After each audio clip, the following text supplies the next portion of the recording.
On ne lui donne pas la possibilité d'exprimer sa liberté d'aller et de venir en passant par les voies qui lui sont propres, par les voies qu'ils veulent. Donc, gis nañ ne loolu mooy problème bi nga xamante ne am nañ ko donc bu ñu mënee continuer waat ci wax ji ba tey jii nii ñoo ngi fii nga xamante ne en ce moment moo di rond-point cité Kër Gorgui fi la ñu toll mais encore une fois de plus xool leen sama côté droite di nga gis ne takk der yi ba tey fépp ñi nga fa rek ngir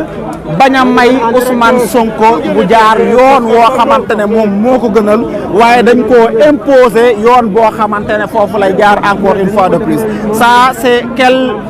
démocratie, ça c'est quel état de droit, ça c'est quel pays où la citoyenneté est en rigueur. Nous nous posons toujours cette question xamuñu ban dëkk la li daal mooy li nga xamante ne wax dëgg neex yàlla seetlu nañ ko mooy lu naqarlu waaye nit ñi lii téyewu leen parce que ñi nga xamante ne am nañu accès pour le moment ñi ngi exprimer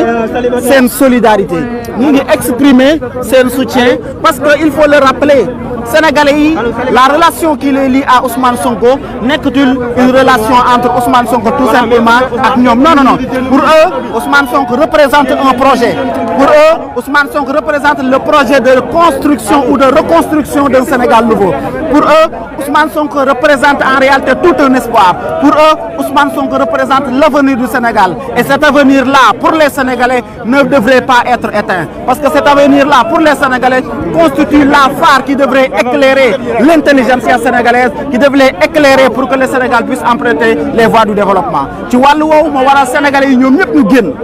tey jii nii bëgg a accompagner kii di Ousmane Sonko bëgg a défendre le projet Ousmane Sonko bëgg nekkat kii Ousmane Sonko projet bii nga xamante ne tey am nañ ko yaakaar nga xamante ne il en est le porte-étendard nga xamante ne il en est l'incarnation tey jii nii duñu nangu mukk projet boobu ñu fay tey jii li nga xam ne mooy duñu nangu mukk projet boobu ñu yàq ko tey jii duñu nangu mukk projet boobu nga xamante ne kii di Ousmane Sonko mi ngi koy représenté duñu nangu projet boobu yàq kon bu ngeen gisee même la presse elle est là. Elle peine à avoir les informations qu'elle voudrait avoir elle peine à donner toutes les informations yi nga xamante ne soxla nañ ko waaye li ñu seetlu daal vraiment mooy président Ousmane Sonko la sérénité qu'il dégage président Ousmane Sonko calme bi nga xamante ne mi ngi koy dégager président Ousmane Sonko jàmm ji nga xamante ne mi ngi koy dégager président Ousmane Sonko jàmm ji nga xamante ne mi ngi koy dégager ak calme bi muy dégager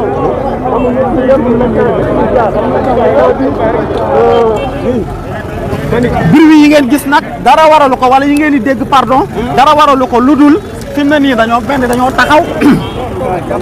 ñoo ngi taxawee fii nga xamante ne moo di rond-point cité Kër Gorgui presse bi ñu ngi koy jël ay image wax dëgg neex yàlla sérénité bi nga xamante ne président Ousmane Sonko mi ngi koy dégager gis nañ ñi nga xamante ne ñoom ñooy takk der yi ñoom itam saa su ne rek ñu jalone yoon wi wër ko boo dee ironiser sax da nga naan xanaa Ousmane Sonko dafa nekk président te falaguñu ko ndaxte tellement de dispositifs sécuritaires la ñu teg tellement de contraintes sécuritaires la ñu teg tellement de contraintes sécuritaires la ñu teg empêcher même aux citoyens d'exprimer leur soutien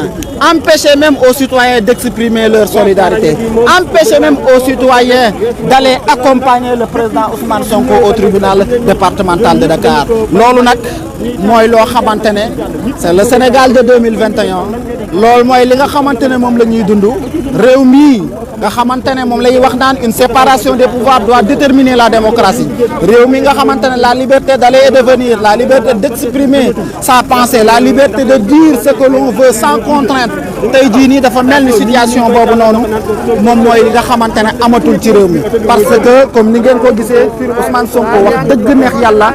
li mu bëgg pour mu am ko sax dafa mujjee nekk lu jafe live yi nga xamante ne ñoo ngi koy def sax on a tendance à croire que dañ ko bëgg a saboter live yi nga xamante ne ñu ngi koy def encore une fois de plus on a tendance à croire que dañ ko bëgg a saboter waaye sénégalais yaa ngi nii bu ngeen leen xoolee ñoom ñëpp ñu ngi tey kontaan di yëkkati seen loxo di exprimer seen cofeel ci ki nga xamante ne moo di président Ousmane Sonko exprimer seen cofeel ci président Ousmane Sonko mooy exprimer seen cofeel ci projet bi mu yor exprimer seen cofeel ci projet bi Ousmane Sonko yor mooy exprimer seen cofeel ci li nga xamante ne moo di Sénégal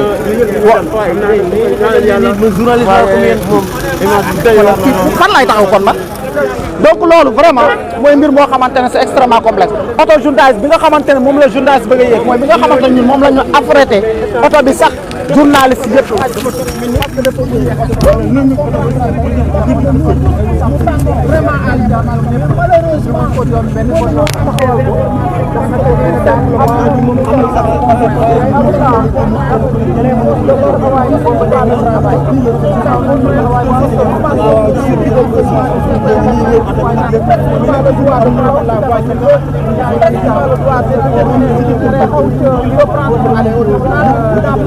le droit de se déplacer comme il le voudrait. Nous avons même au tribunal ay droit li nga xamante ne moom Sénégal tey xañ mooy lan mooy may ko mu jaar xañ mooy lan mooy may ko mu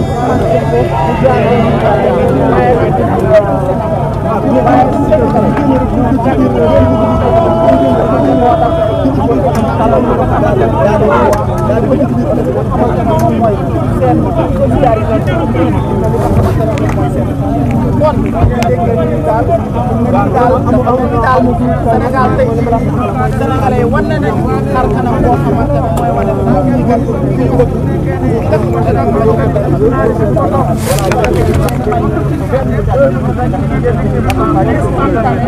sans commentaire en posant l'idée de comment ça se passe ici à la cité Keur Gorgui précisément au rond-point moom président Ousmane Sonko war a wuyu ko def xamante ne mooy waaye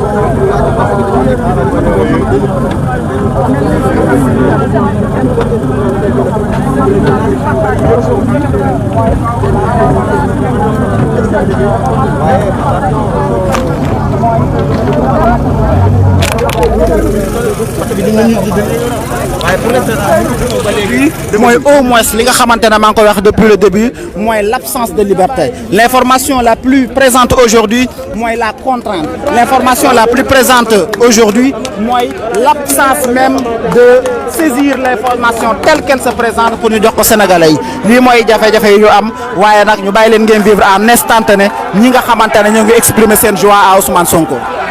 commencé nañoo yëngu noonu di nga noonu di yëngu. dafa war a changé mu ñëw a nekk boo xamante ne dañoo di Sénégal indi benn système boo xamante ni c'est différent ak bi fi nekk ku ne di xeex ku ne ñu xool di ko faagaagal di ko jiiñ ak affaire de meurtre loolu c'est injuste mënuma concevoir benn justice dafa war a indépendant mais bu dépendant ni ay corruption li dafay war a jeex te incha allah dafay jeex parce que lii dañuy jaral ñun jeunes yi ñun suñ bakkan mu des fi mu rot fi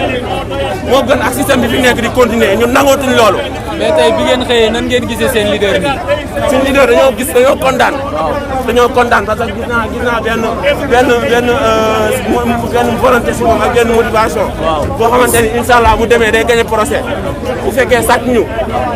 parce que fii xam nañ li fi nekk Sénégal la système bi fi nekk mooy système corrompu moo fi nekk. est-ce que di ngeen nangu tey jii nii procès bi jaar foo xam ne du yoon tey est-ce que ngeen ko nangu. duñ ko nangu bu jëree suñ bakkan dañ ko fi bàyyi duñ ko nangu de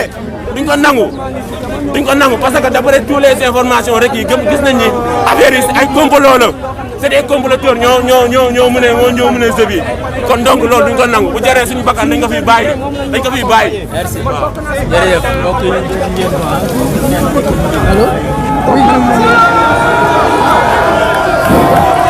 Je vous laisse vivre en instantané le déplacement de Ousmane Sonko jëm fële nga xamante ne moo di palais de justice waaye Ousmane Sonko ay ñoñam waaye Ousmane Sonko ay militant wam ay sympathisant wam tey ñu ngi ñëw di ko accompagner moom président Ousmane Sonko bu mu dem ñuy ji fële nga xamante ne moo di palais de justice.